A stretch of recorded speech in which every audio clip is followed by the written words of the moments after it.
Paul said, these light afflictions are for a moment, but they are working in us an eternal weight of glory.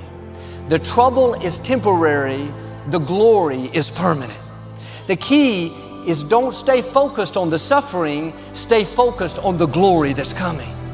It may be tough right now. Life has dealt you an unfair hand. That suffering is not in vain. It's serving a purpose. It's leading you to greater honor, greater favor, greater victories. We got people who want promotion without process. Everything you're going through is preparing you for what you ask God for.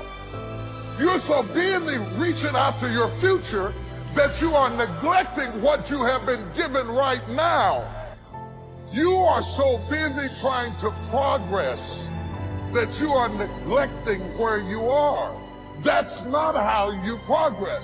You just got to quit tripping while you're in the process, because the process is necessary. You may not see it now, but when he gets you on the other side of it, you're going to see exactly why it went that way, and you're going to be okay with it. A man's life consists in how he managed time and change. We become what we are as a result of how we use time and how we manage the changes in our lives. Waking up early, working out every day, if you start with those two kind of cornerstones, and then the other thing is, figure out what you're going to do during the day. Don't go to bed without a plan of how you're going to handle the next day. Because if you were sloppy yesterday, you're going to be sloppy today, and you're going to be sloppy forevermore. If you learn how to do great things in a small place, you're going to do great things in a larger place, and you're going to be great over here. And then at the very end of the day, what I do, one of the last things I do after my prayer is I read through my goals and my dreams. I picture them. When I get my sleep, it's going to work on revealing to me. It's playing back the video, believe it or not, of my day in my mind, and it helps me wake up ready to get them as well. This is a time for you to look at your life, look at where you want to go, look at what you want to do. And let me warn you, don't look at where you are. Don't spend time talking about what has happened to you. Hold a vision of yourself being successful in the future with whatever you do. Where focus goes, energy, persistence, and determination flows. Quitting guarantees the failure. Once you quit, it rules out any chance of succeeding. And if God is waking you up continually, that's a sign from God that he ain't through with you. Even when you face rejection, even when you face failure, you make a decision. I will remain in the grind. I'm not backing down. I'm called to make a difference. Most people are governed by their emotions. They're having a heart experience in a head fight. You will never win a battle if you're having a heart experience in a head fight. If you are not defined by some vision that is bigger than you, and you are not passionate about that vision, then you're left with the old hardware of the past in your brain, and you will be predictable in your life. The key to taking full control over your time and your life is for you to stop and think before you react and respond. It is for you to identify the kind of time and behavior that is required for you at each moment, and then for you to respond appropriately to that situation. So it's critical that you upgrade identity with your new visions and goals. You need to stop what's no longer needed. In other words, there were behaviors and thoughts you've had in the past that were needed to produce the results you currently have. Maybe you're continuing a behavior in your life that's no longer needed, or a worry that at one time was needed but no longer is. What you believe will dictate your thoughts on a moment-by-moment basis. And so your beliefs dictate your thoughts, dictate your emotions, dictate your actions, which produce your results. And your results, when you look at them, then just reinforce the original belief. And so we're caught in that construct, right? But the linchpin is the belief system. And you are here this week to learn vital information about creating a future and be defined by a vision of the future instead of the memories of the past. We fight too many battles that don't matter. They're talking about me, I'm gonna go straighten them out. After you straighten them out, someone else will start talking. Nobody talks about people that aren't doing anything. Nobody tries to discredit someone that doesn't have any influence. The reason they're talking about you is because you're a difference maker. You're a world changer. It is your own discipline that acts as the magic catalyst to give substance and depth to your ambition, to achieve your own plans and dreams, to have what you want to have, and to become what you want to become. Your consistent self-discipline is the magic catalyst. If you're still wounded over a position you lost, you'll go to that new company, defensive, not friendly. You're treating them based on what you've been through, but they had nothing to do with it. It's much more freeing when you learn to let things go. It's not your job to pay people back. They hurt you once, don't let them continue to hurt you by holding on to it. I have a schedule, and I execute the schedule. Parts of my day are very structured. Parts of my day are very disciplined, which gives me freedom in other parts of the day. There's some people who just go through life mechanically. All right, to go to school, to get a degree, they come out, they apply for a bunch of jobs, and hey, this job said yes, so I guess I'll do this one. You know, they're in relationships, and it's not perfect. In fact, it's not even good. It's bad, and you know, they're thinking to themselves, well, hey, it's not great, it's not good, but you know, at least I'm not alone, so I guess I'll stick around here anyway. They never stop to ask themselves, what else is in me? And that's why I do it. That's why I ask that question. What else is in me? Who am I? Asking that central question in one's life. Looking at your strengths and your weaknesses. Getting some evaluation, determining what it is you want out of life. And going after the dreams that you like to go after. And we know when we don't approve of our dreams because of the fact that they stay up in our minds. We don't act on them. We come up with a variety of excuses on why we're not going into action. You've got to learn how to walk by faith and not by sight. That once you begin to trust yourself, life takes on a whole new meaning, because now I want you to do that feeling that you are led. Narrow is the gate, broad is the way, but it leads to destruction. Small is the gate, and narrow is the way, but it leads to life. Don't focus on the narrow, narrow the focus.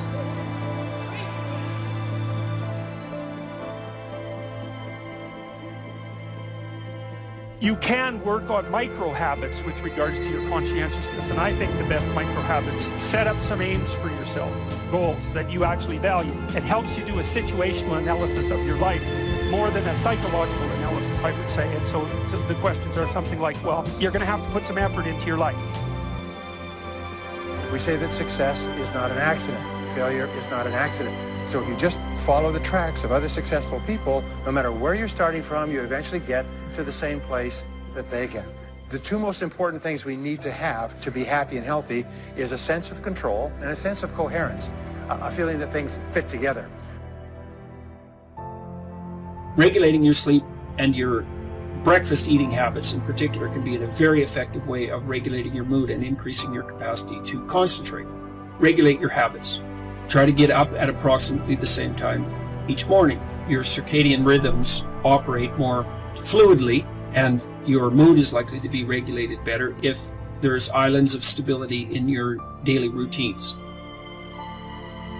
There is one quality that one must possess to win, and that is definiteness of purpose, the knowledge of what one wants, and a burning desire to achieve it. At some point, we all bought into this lie that you've got to feel ready in order to change. At some point, you're going to have the courage. At some point, you're going to have the confidence. And it's complete garbage. And so there are so many people, you may be watching this right now, and you have these incredible ideas, and what you think is missing is motivation. And that's not true. If you make it to the end of this video, I want you to write, I am determined to reach my goals. I am determined to reach my goals. Today I need you to embrace what comes hard. Today I need you to accept the challenge. Today I need you to fall in love with the process.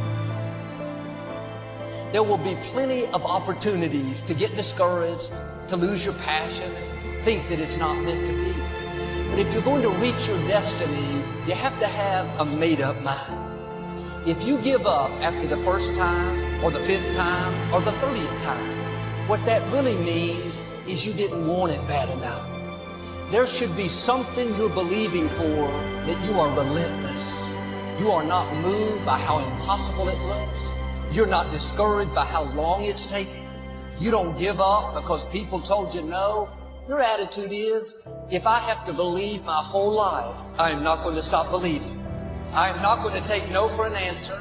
I'm not going to settle for mediocrity. I'm going to keep pursuing what was in my heart. I have the ability to see the end before the beginning even begins.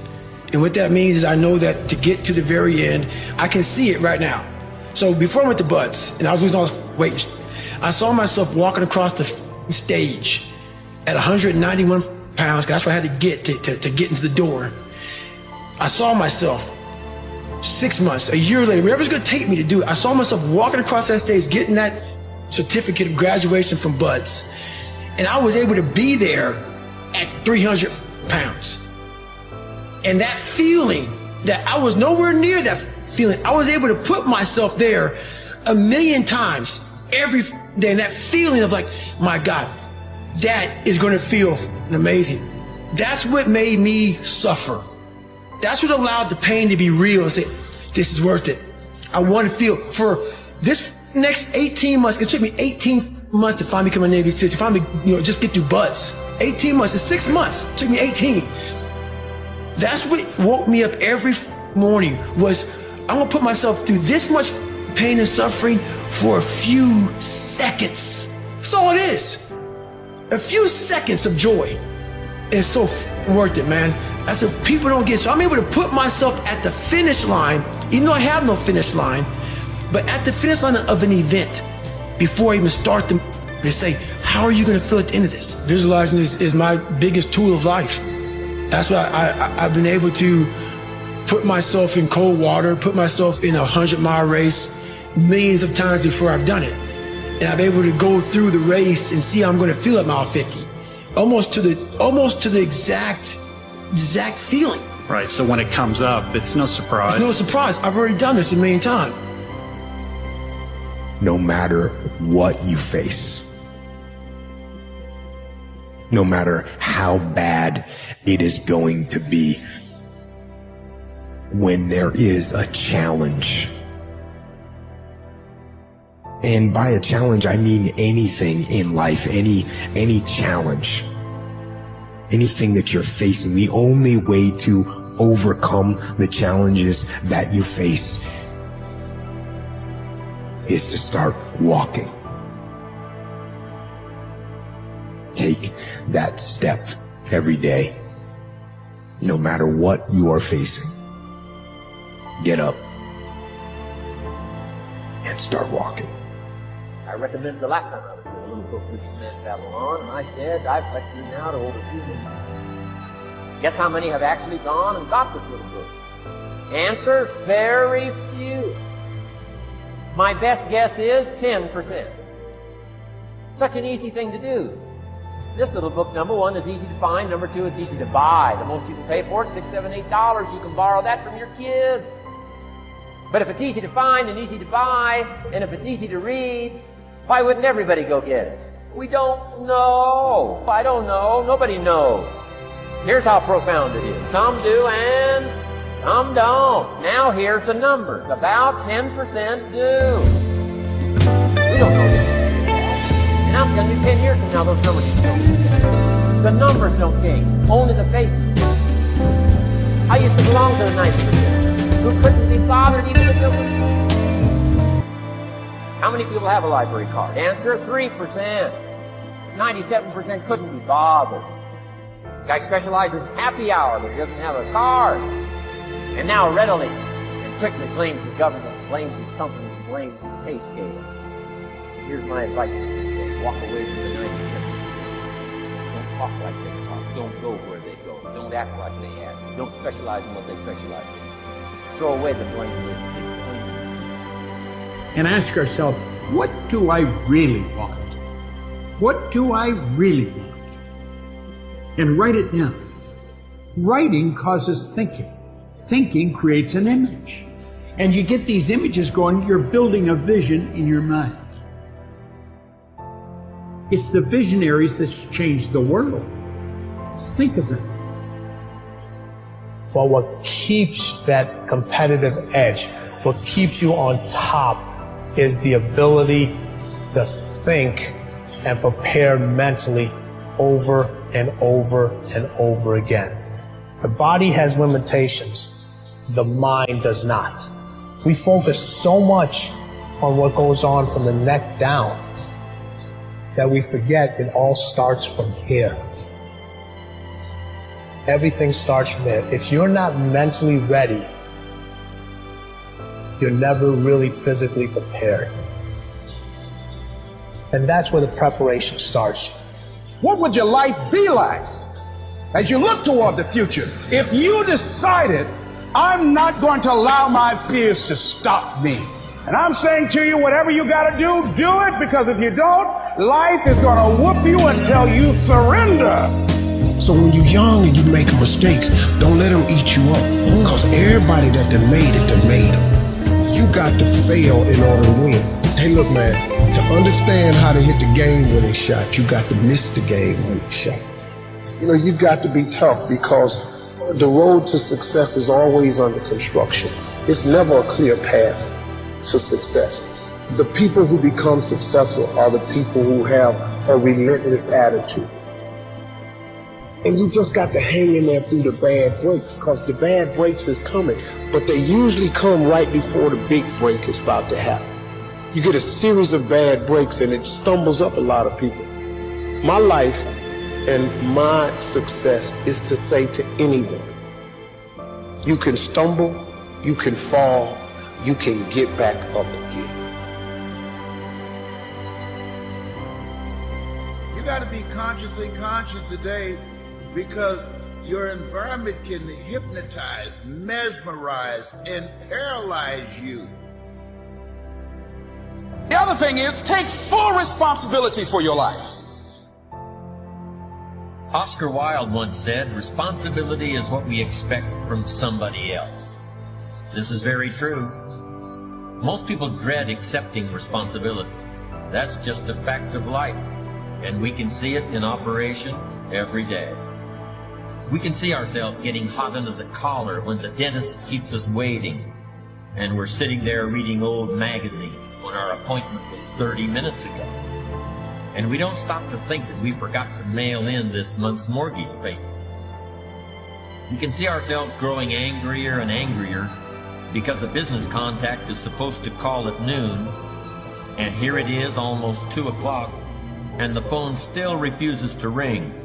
But we don't stop to think about the calls we ourselves have forgotten to return while we've been so busy fuming. We can see ourselves writing an angry letter to the airline because a flight was delayed, but we don't write an angry letter to ourselves when we're late for something, even though that might not be a bad idea at all.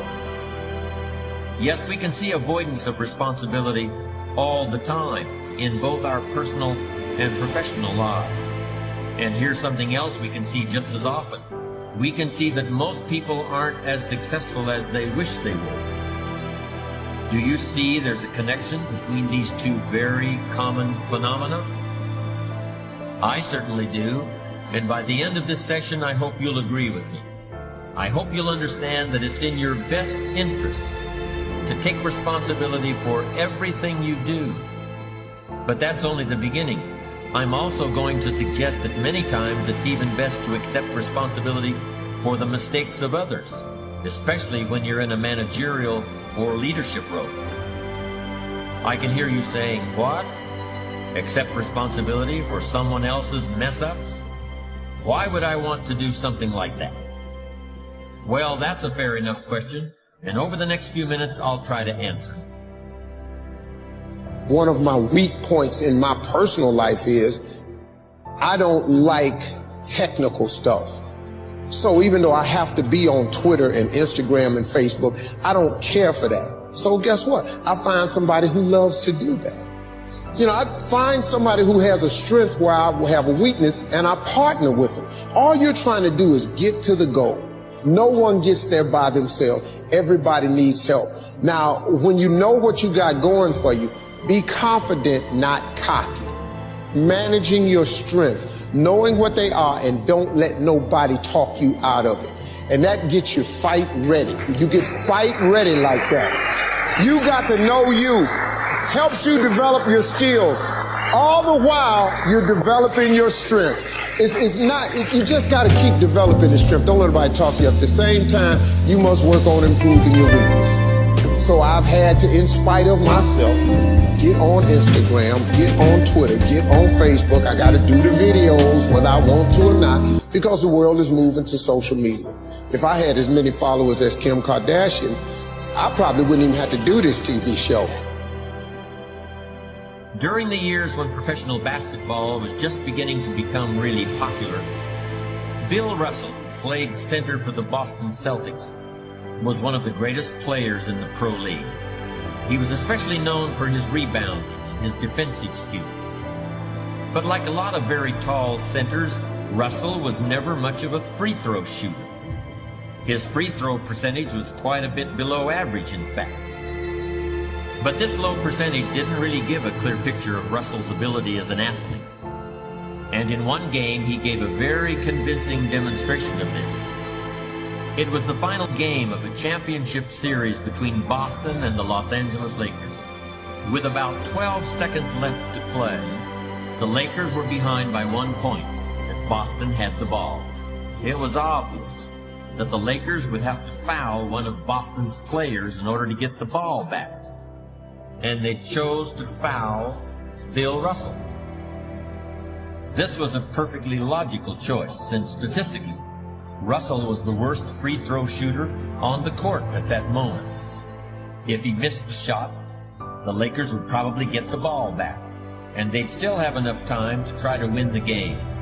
But if Russell made his first free throw, the Lakers' chances would be seriously diminished. And if he made both shots, the game would essentially be over.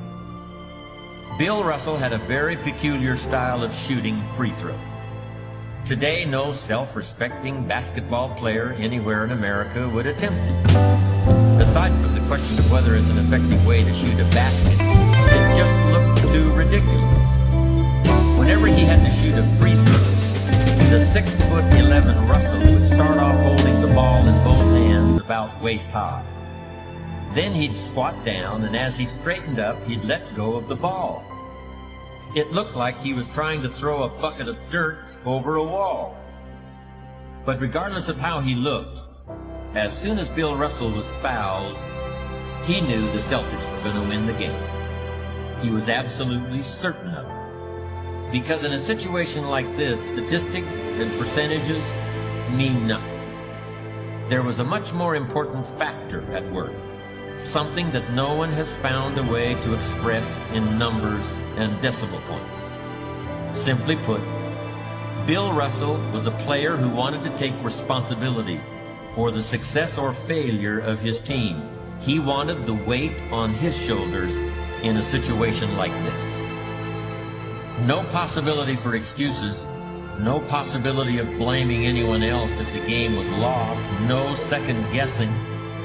Bill Russell wanted the ball in his own hands and nobody else's. And like magic, even if he'd missed every free throw he'd ever shot in his life before this, he knew he was going to make this one. And that is exactly what happened. That is what virtually always happens when a man or woman accepts responsibility eagerly and with confidence.